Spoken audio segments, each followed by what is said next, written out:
The first question is from Timai from Australia. Dear Pastor Chris, how can I control my thoughts, especially controlling myself to think the right thoughts only? How can I control my thoughts? Well, firstly, you have to accept that it is possible. Because until you accept that it's possible, you will never be able to do it. So the possibility is first to be accepted.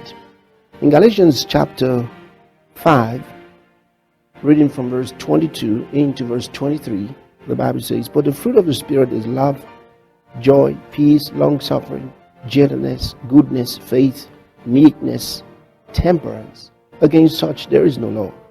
Now in the 23rd verse where it says meekness and then temperance, the word temperance actually means self-control.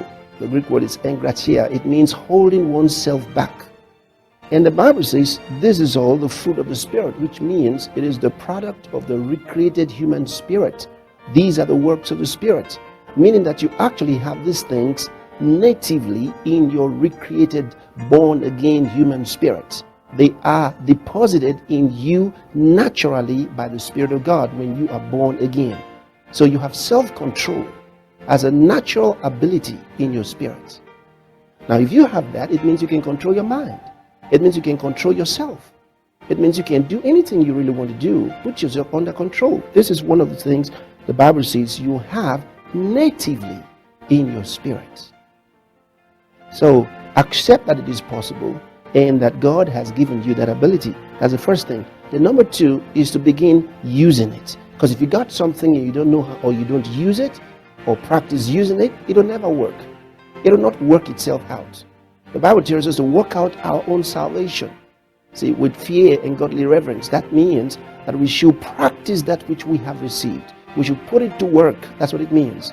Now, if you have self-control natively in your spirit, you're going to have to begin using it for your mind and your thinking. That means you practice focusing on chosen subjects. You decide what you're going to think about. You practice focusing your mind on chosen subjects.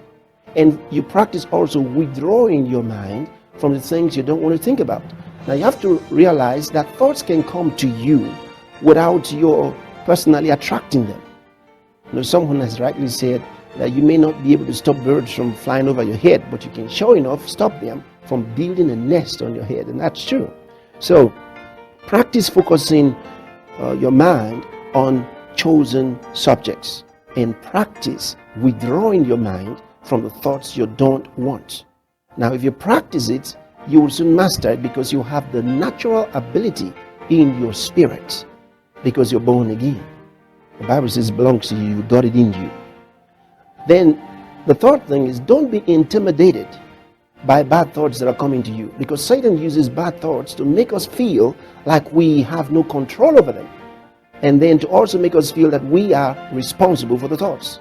Now when bad thoughts come to you, don't accept them as your thoughts, for the Bible says we have the mind of Christ. So you natively have the mind of Christ. And so when negative thoughts, fearful thoughts, bad thoughts, whatever they are, when they come to you, don't let them intimidate you and make you think they belong to you or they are natively with you. So you can reject them. You can say, no, these are not my thoughts. These are the thoughts coming from the devil. See, because the Bible shows us that the devil does bring us thoughts. These are those spiritual missiles that the Bible talks about. He shoots them at your mind. See, things that he already knew you were interested in before you were born again. He'll bring those thoughts back to you. Bring those thoughts back to you and make you think they belong to you. You have to learn to refuse them intimidating you. They don't belong to you. And so don't dwell on them. So these are the steps you must take in controlling your mind.